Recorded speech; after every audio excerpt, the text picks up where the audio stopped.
Part 1. Kinsey.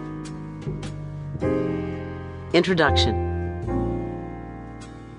Kinsey Millhone entered my life like an apparition sometime in 1977. I was living in Columbus, Ohio at the time, writing movies for television while my husband attended Ohio State, working on his Ph.D.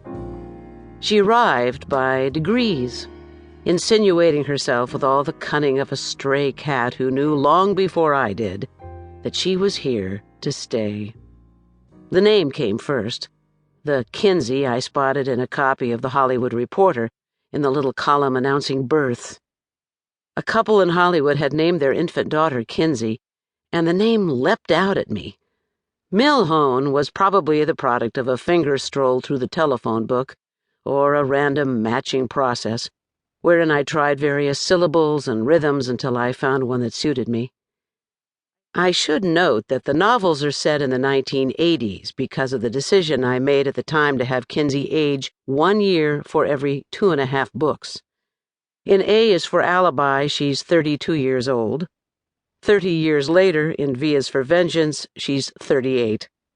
My only other choice was to have her age 1 year for every book, which would mean that if I kept her in real time, she'd be middle-aged by now and less likely to live with such reckless abandon. Since her life proceeds at such a measured pace, I am, myself, caught in a time warp.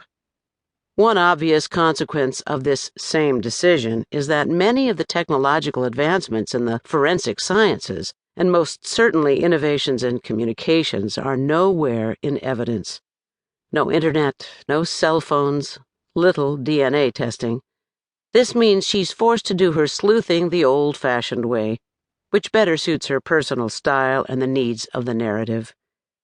I originally decided to write about a hard-boiled private eye because those are the books I was raised on. My father, C.W. Grafton, was a municipal bond attorney all his life, but he also wrote and published 3 mystery novels. The Rat Began to Gnaw the Rope, The Rope Began to Hang the Butcher, and Beyond a Reasonable Doubt. Because of him, I developed a real passion for the genre.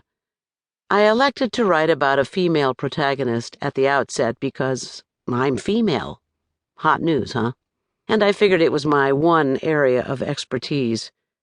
When I started work on A is for Alibi, I wasn't even sure what a private investigator did. In the course of writing that first book, I began the long and continuing task of educating myself.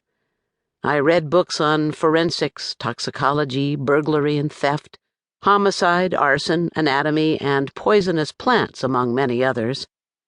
My personal library has grown since I began writing about Kinsey, and I now have quite a storehouse of information at my fingertips.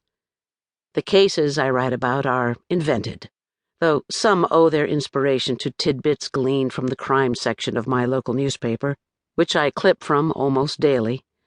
I like looking at the dark side of human nature, trying to understand what makes people kill each other instead of going into therapy.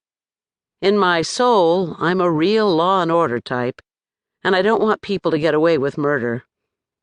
In a mystery novel, there is justice, and I like that a lot.